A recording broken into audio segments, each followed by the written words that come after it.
Hey guys, Rox here. Anyways, so I put out a video on my new bike and I wanted to go ahead and do another one using the actual GoPro because it looks better. I just did it from my phone because internet was down, so you know, it is what it is. Anyways, I'll roll the intro now and then I'll give you my first impressions and a review of the bike.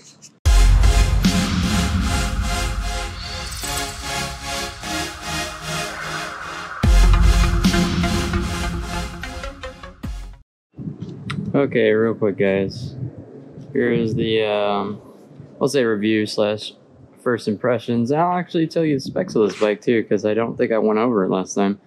So, real quick, this is the CBR1000RR SP model. There's actually an SP1 and SP2. This is the SP2. The SP1 is I think a little bit more track focused. I'm pretty sure it doesn't have like turn signals or any of that shit or lights, you know, because it's made for the track. This is basically a track bike that you can ride on the fucking street. Anyways, that being said, what's different between the CBR1000RR and the SP model for 2019? The main thing is fully electronic suspension. We'll come over to this side so y'all can see it. Since the sun's nice and bright, we got Öhlins suspension. It's semi-active front and back. We have Brembo brakes. Man, these front brakes are crazy. They're really powerful. It stops you in a hurry. There's ABS front and back. The main other thing with the SP model is titanium gas tank, titanium exhaust all the way to the headers, and a lithium battery. There's no passenger pegs. They didn't even reinforce the back, so you can't have a passenger. That's why you have a seat cowl instead. What else? They changed up the engine's makeup, so it weighs about 4.5 pounds less. They took about 1.5 pounds off the combined weight of both rims. So I guess weight reduction would be the name of the game for Honda for the 2019 edition. Real quick to note, there is no 2020 edition of this bike, as far as I know, at least not here in America. Yeah, it has a really unique styling. You know, Honda definitely kind of went out of their way with this one. This is kind of crazy. What else have we got here? A full TFT display. Pretty much everything you could ever imagine to be adjustable electronically is. You got power control, torque control, wheelie control. You can change the engine braking of this bike. You can also go ahead and change the suspension as well. There's 3 manual settings, and there's also 3 active, I think is what it's actually called. Say automatic, but I'm pretty sure it's active. They actually put plastic over the engines. They're just trying to clean up the look of this bike. It's almost like you have a little bit of a grip right here, which is pretty typical of where your legs are actually going to be anyway. So you don't even have to add tank grip pads on there. I would say for maintenance, basically the only thing you need to worry about is you take this panel off, and that's how you get to, it's this one right here. You take this panel off, and that's your little oil tank or oil can there. And after that, ECU is under here if you're ever going to tune it, which I will. I want to have all my mid-range. They have a little bit of factory restriction on them, but not much. I think you can gain like 20-30 horsepower in the mid-range. So we'll see about that. Now let's go over the specs real quick. I'll also put it on the screen just as visual aid for you. Obviously displacement, that's going to be a 999 cc or 60.96 cubic inches. It is an inline 4-stroke. It's 178 horsepower, and that's at 12.5 RPMs. The torque is actually 114 at 10.5. Let's see what else we got here. It is fuel injected. What else we got? 6-speed. Another thing that comes standard on SP is a quick shifter up and down. Just go ahead and put that out there. Basically, after you take off, you don't even have to touch the clutch ever again until you're coming to a stop. Front tire is 120 by 70, and it's 17 inches. Back tire is 190 by 55, and that's also 17 inches. 4-piston calipers for your brakes. What else? And that's the front brakes. The rear brakes is not a Brembo. It's actually Nissan for the rear brake. Still works pretty good. At least I think it does. The actual weight with everything in it, you know, that's the wet weight, is 431 pounds. So pretty good. It's actually pretty light for a 1000cc bike. It's actually kind of crazy. You know, it doesn't feel heavy at all, especially on the road. It actually feels kind of crazy because it's not, there's no like, I don't know. It feels so light. So let's see. Ground clearance is only 5 inches. I think the seat height is, it says it's 32.3 if it's adjusted to its lowest setting. I think it's actually 33 point something baseline. A couple of my shorter friends sat on it and they were like, what the fuck, the seat height is crazy high. It's like, yeah, well, the pegs are really high too, the rear sets. This color is Grand Prix Tricolor. I don't know, I guess they just have their own racing name for all that stuff. Starter's electronic, like I said, lithium-ion battery. There's a factory warranty, unlimited mileage for 1 year, but I actually added a extra 4 years to that, so now it's 5 years. And basically, anything that goes wrong with it outside of like sprockets, chain, you know, all the shit that don't really, that they wouldn't repair, you know, wear parts is what he told me.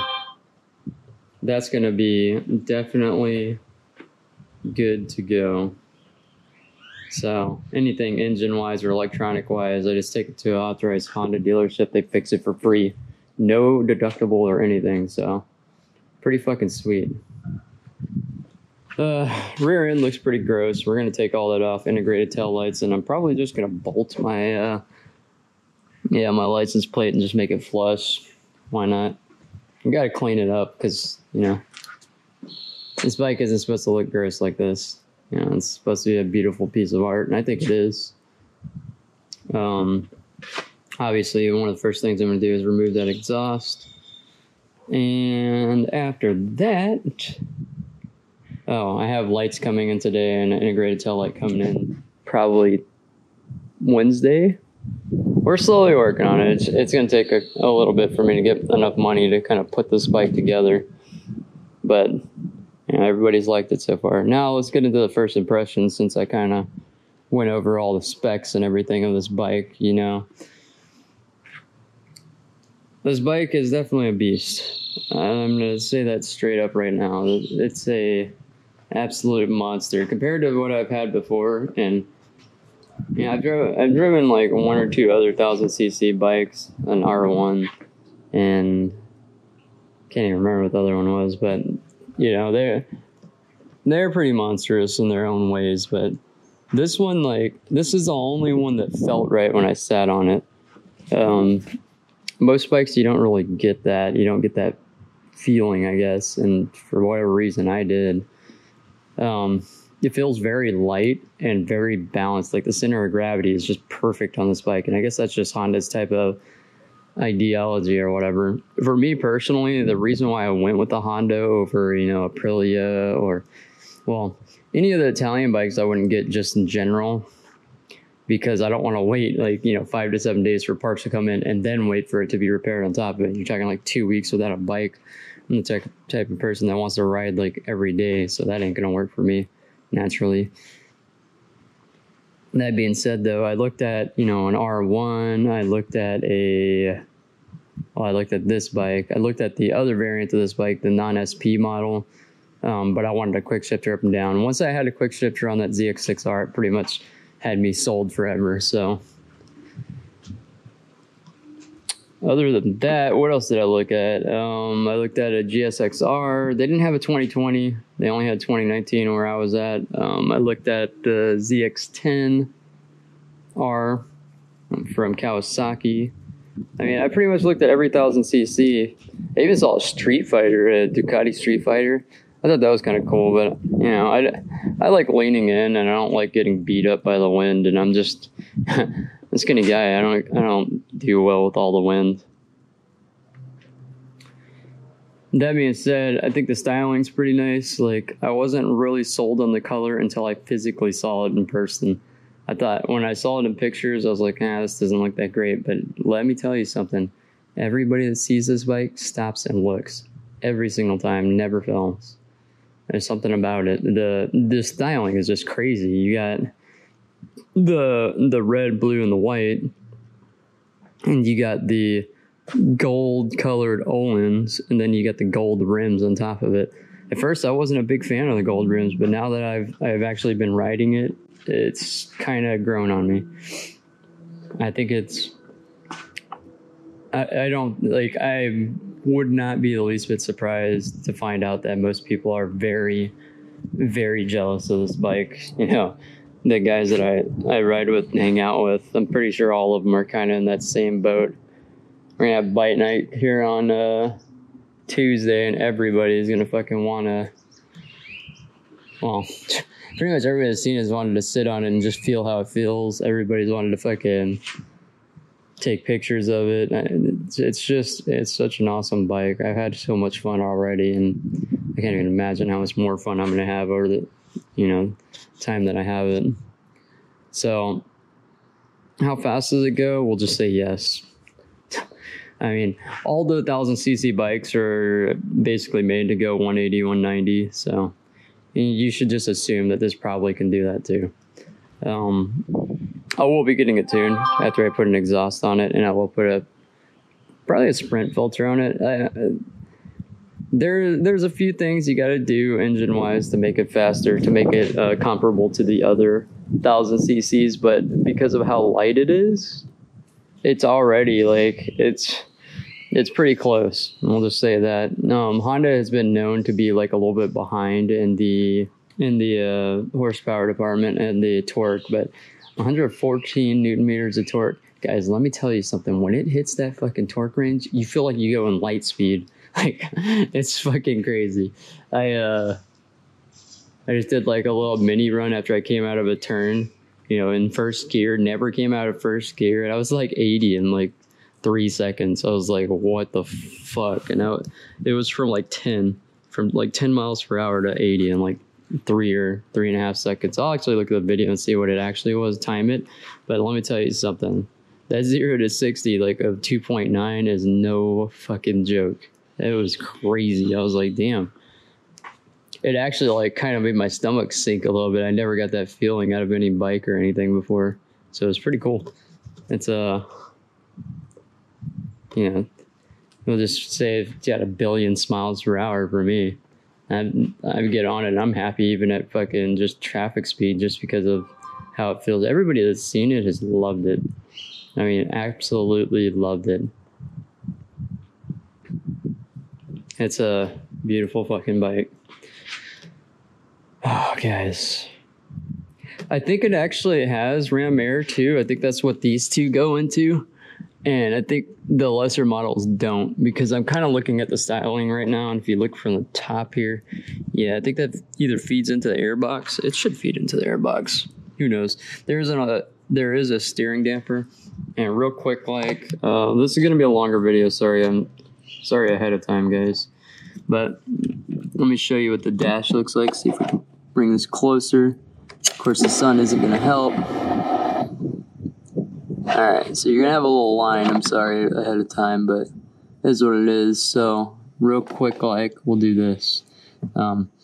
P is power, that goes from 1 to 5, 1 being the strongest. T is torque control. It goes from 1 all the way up, or 0 all the way up to 10, or 9. That's wheelie control, 0 being off, and 3 being is that the highest or lowest? I don't know. But You got engine braking, which is the EB. Engine braking, I actually keep it on high because I like the engine to slow me down without having to use the fucking brakes. And then suspension, there's 6 settings here. There's A1 through 3, 1 being like track settings and 3 being road. I have it on A3 right now for road. There's probably a little bit of preload and damping and all that shit that I need to work with, but it ain't that big of a deal. It tells you when your side stand's on. You got your gear position indicator. It tells you when your quick shifter's on, up and down. You get a tack right here. You can actually change the background on the dash, and I'll do a video on that too, just to make it super simple for y'all. I have it on this to tell me how much I've consumed. Yeah, I'm already at 169 miles, and I've had it for 2 days. That should tell you something. We got a traction control sign right here, and if it's off, it tells you right here. Basically, it shows you ABS on this model, or I think it's $300 to add ABS to the non-SP variants, just so y'all know. Yep, neutral indicator. One thing I will tell y'all real quick, guys, about the neutral indicator, or I should say just neutral in general. If you're going from first to second gear or second to first gear, you will hit fucking neutral if you don't actually like put effort into downshifting or upshifting. I've done it like fucking, I don't know, like 30 times now, where I'm like going from first to second and I just neutral out, and then I have to fucking pop it back up, and it fucking jerks forward because of the well, it's almost like popping the clutch, but you know, I have the fucking traction control on, so it's not going to go anywhere with the wheelie control. It's funny. It works both ways. It's not like the Kawasaki where it has like a passive neutral finder, where if you're stopped, it finds it immediately. It is kind of a pain in the ass to find neutral sometimes. Like, let's see. Well, I'm already in fucking neutral, so yeah. Well, if it was moving, but yeah. So that's one thing I'll definitely say you gotta watch out for with these bikes. But I mean, it's such a minor thing. I wish the screen was a little bit bigger. And this is the shift light indicator. You can set it up. I just don't have it set yet. I need to actually get on the bike and feel where the limit is and have it set like right at it or right before it. It's just, you know, there is not enough space in Corpus to do that. There's very few places you could do that safely, you know what I mean? Other than that, it also has HRC. Honda only puts this on their actual special bikes. So that's pretty cool. Anyways, I guess that'll pretty much take care of the review for now. I will do another short video detailing the settings and how to work through the functions and everything. Real quick, I'll go over the gear cluster or the cluster for, you know, pretty much all the things here. Just real quick, because I know I didn't do it in this video.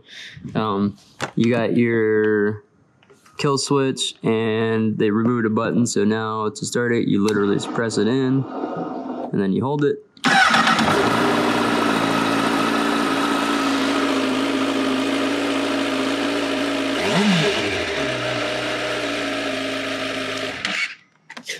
There you go.